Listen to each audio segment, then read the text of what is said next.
Organic movement चाहिँ चामलिङ सापले मात्रै patent गरेको मुभमेन्ट होइन। अर्ग्यानिक मुभमेन्टको अथवा अर्ग्यानिक ब्रान्डको क्रेडिट चाहिँ सिक्किमको कृषकहरूलाई जानुपर्छ। र आजको दिनसम्म कुनै पनि चामलिङ सापको सम्बोधन अथवा सम्भाषणमा कहिले पनि जुन चाहिँ कृषकको कारणले गर्दा दुःख भोगेको कारणले गर्दाखेरि आज सिक्किम अर्ग्यानिक स्टेट भनेर डिक्लेयर गरे, त्यसमा बधाई छ उहाँलाई। तर अहिलेसम्म कुनै पनि सम्भाषणमा सिक्किमको कृषकहरूलाई उहाँले अप्रिसिएसन पनि गर्नुभएको छैन, एक्नोलेज पनि गर्नुभएको छैन। र हिजो उहाँको एकजना युवा नेताले भनिरहनु भएको थियो कि काम गर्ने नेहरू फल खाने ढेरू। त्यो चाहिँ यहाँ एप्लाई हुन्छ। काम गर्ने चाहिँ सबै कृषकहरू, तर फल खाने चाहिँ को भन्दा चामलिङ साप। त्यसले गर्दा यो अर्ग्यानिक मुभमेन्टलाई चाहिँ एउटा व्यक्ति विशेष बनाएर सेलिब्रेसन गर्ने एउटा माध्यम मात्रै बनायो उहाँले कि अर्ग्यानिक मुभमेन्ट चाहिँ चामलिङ सापले गरेको र चामलिङ साप चाहिँ एकदमै ग्रेट हो, ग्लोबल लिडर्सको सन्दर्भमा उहाँ आउनुहुन्छ भन्ने त्यो सेलिब्रेसनमा मात्रै उहाँले सीमित गर्नुभयो। तर जुन चाहिँ फार्मर्सहरूले खट्नु भएको थियो, पसिना बगाउनु भएको थियो, जसरी आफ्नो क्राइसिसलाई उहाँले मिटअप गर्दै अगाडि बढिरहनु भएको थियो, त्यो फार्मर्सलाई कहिले पनि उहाँले एक्नोलेज गर्नु भएन। तसर्थ म यहाँबाट भन्न चाहन्छु कि अर्ग्यानिक मुभमेन्ट त उहाँले स्टार्ट गर्नुभयो, तर प्र्याक्टिकली चाहिँ यसलाई एउटा ब्रान्डमा मात्रै सीमित गर्नुभयो।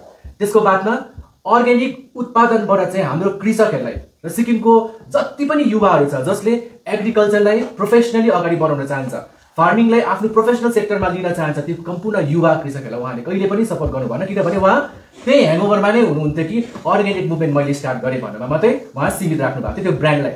र त्यो मुभमेन्टलाई अगाडि आजको दिनमा हामीले उहाँलाई कहिले पनि डिस्क्रेडिट गरेको छैनौँ। कुनै पनि सम्भाषणमा हाम्रो नेता, हाम्रो पार्टीका जति पनि वरिष्ठ नेताहरूले कहिले पनि डिस्क्रेडिट गरेको छैनौँ। तर फेरि आज तपाईँहरूको माध्यमबाट म यो भन्न चाहन्छु, अर्ग्यानिक मुभमेन्टको प्र्याक्टिकली त्यो ब्रान्डलाई लिएर आज सिक्किमको जति पनि कृषक, जति पनि उद्यमी युवाहरू हुनुहुन्छ उहाँलाई सपोर्ट गर्ने सिस्टम चाहिँ पोस्ट 2019 सिक्किम क्रान्तिकारी मोर्चा सम्माननीय मुख्यमन्त्री महोदयको नेतृत्वमा आए पश्चातमा चाहिँ आज सपोर्ट भइरहेको छ। र त्यसरी नै त्यो डल्ले खोर्सानीको पनि कुरा आएको थियो र डल्ले खोर्सानीको तपाईँलाई थाहा छ, हालैमा न्युजमा पनि आएको थियो होइन। डल्ले हिजो उहाँले तार्किक रूपमा देखाइरहेको थियो, त्यहाँको वक्ताले भनेर पनि उहाँले भनिरहनु भएको थियो। तर यो म भन्न चाहन्छु, हेर्नुहोस् यो प्र्याक्टिकली पोलिटिक्समा मञ्चमा आएर सिम्बोलिजम सराउनु एकदम सजिलो, तर डल्लेलाई अर्ग्यानिक बनाएर ब्रान्डमा मात्रै देखाएर हामी चाहिँ अर्ग्यानिकको भन्नु र आज डल्लेलाई चाहिँ हामीले चाहिँ अन्तर्राष्ट्रिय मार्केटमा लानु चाहिँ एउटा कुरा, अर्को कुरा हो। त्यसले गर्दा कस्तो प्रकारले चाहिँ हर्टिकल्चर डिपार्टमेन्ट र एग्रिकल्चर डिपार्टमेन्टले काम गरिरहेको छ भनेर चाहिँ अपोजिसन पार्टीलाई चाहिँ गएर डल्ले चाहिँ आफ्नो पोलिटिकल सिम्बोलिजममा सीमित नराखेर चाहिँ एसकेएम सरकारको नेतृत्वमा डल्लेलाई उत्पादन गर्ने जति पनि अर्ग्यानिक प्रकारले उत्पादन गर्ने प्रोग्रेसिभ फार्मर्सलाई चाहिँ हाम्रो सरकारमा कसरी फाइदा भइरहेको छ भन्ने कुरालाई पनि रिसर्च गरेर तपाईँको नेताले भनेको चाहिँ साइन्टिफिक प्रकारले आफ्नो सम्भाषण र सम्बोधनमा राख्नुहोस् भनेर म यहाँबाट भन्न चाहन्छु। किनभने अर्ग्यानिक ब्रान्ड र अर्ग्यानिक प्रडक्टको मार्केटिङलाई बहुत ज्यादा भिन्नता छ। त्यसरी नै कमर्स एन्ड इन्डस्ट्रिज डिपार्टमेन्टले जसरी मार्केट लिङ्केजेसमा काम गरिरहेको छ, ऱ्याम्पमा गएर रिसर्च गर्नुहोस् तपाईँहरू होइन, कुन चाहिँ एजेन्सीले हाम्रो प्रडक्टलाई चाहिँ एक्सपोर्ट गरेर बाहिर लाँदैछ भन्ने कुराहरू भयो, कसरी चाहिँ यो प्रडक्सनको सप्लाई चेन भयो होइन, त्यो सबै कुराहरूलाई चाहिँ जति पनि युवाहरू हुनुहुन्छ एसडिएफ पार्टीमा तपाईँले गएर फर्स्टमा त्यो रिसर्च गर्नुहोस्, साइन्टिफिकली भन्दैछु म, साइन्टिफिकली रिसर्च गर्नुहोस्, अन्त त्यो प्रमाण चाहिँ आफैले आएर बुझ्नुहोस् र आफ्नो सम्बोधनमा यो कुराहरू राख्नुहोस् भनेर म यहाँबाट निवेदन गर्न चाहन्छु। र हिजो अस्तिको मेरो डल्ले खोर्सानीको भाषणले एसकेएम सरकारलाई उहाँको कान र आँखा निकै परेछ र त्यहाँको, तर के गर्नु, आज जनताले के भन्छ, डल्ले खोर्सानीले जिब्रो मात्र पोल्छ, गोले सापको झुटो कसर भनेर सम्झिँदाखेरि मुटु नै पोलेको पीडा आउँछ भन्छ।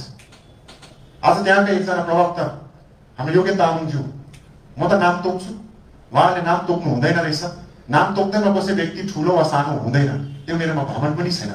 उहाँले भन्नुहुँदै थियो कि अर्ग्यानिक राज्यको श्रेय एसडिएफ पार्टीले कहिले किसानलाई दिनु भएन भन्नुहुँदै थियो। उहाँ साइन्टिफिक रिसर्चको कुरा गरिरहेका थियो। उहाँलाई म पनि कृपया गरी निवेदन गर्न चाहन्छु, तपाईँले पनि मेरो पुरा भाषणको एकपल्ट रिसर्च गरिदिनुहोस्, त्यो भाषण सुनिदिनुहोस् र त्यहाँ मैले पनि किसानको बलिदान, किसानको खुन पसिनाको मैले त्यहाँको श्रेयको कुरा गरेको छु। र यसरी आत्तिएर मेरो भाषणको टुप्प मात्रै पढेर सिक्किमदेखि ग्याङटोक आएर चाहिँ यसरी प्रेस कन्फरेन्समा यसरी चाहिँ बेहुदा तपाईँले यस्तो आफ्नो कुराहरू नराखिदिनुहोस् भनेर म तपाईँलाई भन्न चाहन्छु। उहाँले 2019देखि एसकेएम पार्टी सत्तामा आएपछि मात्रै किसानको उद्योग भएको भनेर भन्नुहुँदै थियो, उद्धानी भएको भन्नुहुँदै थियो। र उहाँहरूको 2019देखि एसकेएम पार्टी आएपछि कस्तो उद्धानी भयो भनेर यसको चाहिँ म तपाईँलाई मूल्याङ्कन गर्नु म चाहन्छु। पहिला कुरा, सिक्किम अर्ग्यानिक राज्य भनिन्छ, तर आज सिक्किम अर्ग्यानिक राज्यको प्रमाणपत्र सिक्किमसँगै छैन, आज त्यो सस्पेन्ड भएको छ। यो हामीले योसँग 3 पटक उठाइसकेको यो विषय हो। र सिक्किमको गौरव, सिक्किमको आत्मा भइसकेको अर्ग्यानिक राज्य जहाँ पवन चामलिङको दर्शक अनि हाम्रो किसान दाजुभाइ दिदी बहिनीहरूको खुन पसिना बलिदान र निष्ठाले बनिसकेको विश्वमा एक मात्र अर्ग्यानिक राज्य, आज त्यो राज्य पनि गोले सापले बेची खाएको छ। आज यो विषयमा त्यो युवा प्रवक्ताले स्पष्टीकरण दिनुहुन्छ कि भनेर सम्झेको थिए, तर आज त्यो पनि दिन सकेन। आज उहाँहरू सरकारमा बसेकोहरूले यो कुरा जनतामाथि जवाबदारी दिनुपर्छ, जनतालाई जवाब दिनुपर्छ। र जनतालाई पनि भन्न चाहन्छु, तपाईहरू क्लास 12 पास हो भनेर कसरी प्रमाण हुन्छ भन्दा तपाईँले सीबीएसई या फिर आईसीएसई को सर्टिफिकेट देखाएर मात्रै तपाईँले भन्न सक्नुहुन्छ मैले 12 पास गरेको भनेर। र सिक्किम अर्ग्यानिक राज्य हो भने त्यसको प्रमाण पनि अर्ग्यानिक सर्टिफिकेटले देखाउँछ। तर आज त्यो सिक्किम राज्यको अर्ग्यानिक सर्टिफिकेट पनि खारिज भएको छ, किनभने सरकारको मिलीभगतमा बिहारको सेतो चामललाई सिक्किमको अर्ग्यानिक चामल भनेर सर्टिफाई गरेर भियतनाम पठाउँदा त्यहाँ पक्रा परेर लाखौं जुर्माना तिरेर आज सिक्किमको अर्ग्यानिक सर्टिफिकेट पनि क्यान्सल भएको छ। र यसरी त्यो जतिजना त्यो व्यक्तिहरूले यस्तो नीच काम गरे, आज उहाँहरूलाई कुनै पनि सरकारले उहाँलाई पक्राउ गर्ने काम गरेको छैन। यसले स्पष्ट बताउँछ कि यसमा पनि सरकार मिलीभगत छ र किसानलाई यसरी धोका दिने, सिक्किम अनि सिक्किमे जनतालाई यसरी धोका दिने उहाँको उद्धानी हो। र त्यसैले उहाँलाई पनि म एउटा भन्न चाहन्छु कि उहाँले यो विषयमा आएर सिक्किमको जनतामाथि उहाँले पनि यसको जवाब दिनुपर्छ। र अझै पनि अर्को म एउटा उदाहरण म दिन चाहन्छु म तपाईँलाई।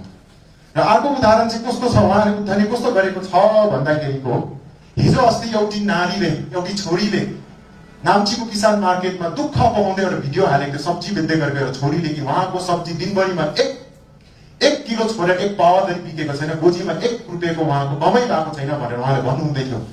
आज हेर्नुहोस् उहाँले के भन्नुहुँदै कि उहाँको सब्जी बिग्रेर आज सुँगुर र गाईको चारो भइरहेको छ भन्नुहुँदै थियो।